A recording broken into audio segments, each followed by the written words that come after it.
Pengusaha Putra Siregar tersangka dugaan kasus pengeroyokan titip amanah ke istri selama dirinya berada di balik jeruji besi.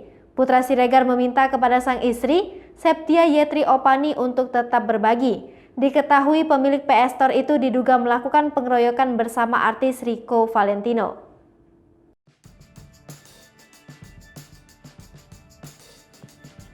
Hampir 1 minggu Putra Siregar menjadi tersangka, sang istri Septia Yetri Opani menjenguk suaminya di Polres Metro Jakarta Selatan. Dalam kesempatan itu, Septia Yetri mengaku mendapatkan amanah dari Putra Siregar.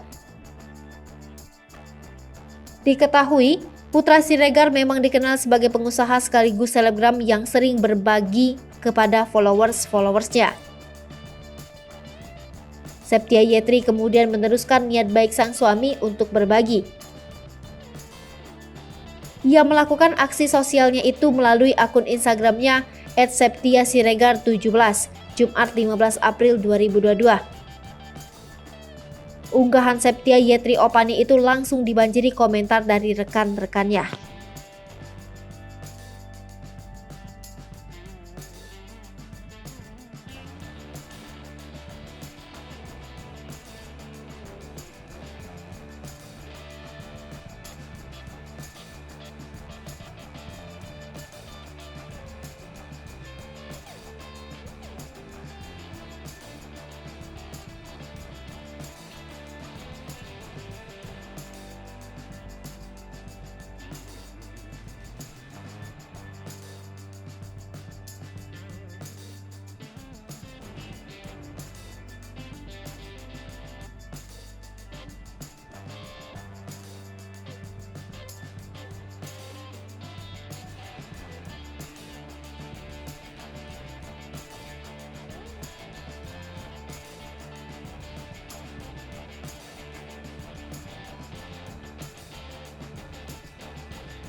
Hai pemirsa Sri Popo TV, jangan lupa komen, like, dan subscribe, serta tonton terus berita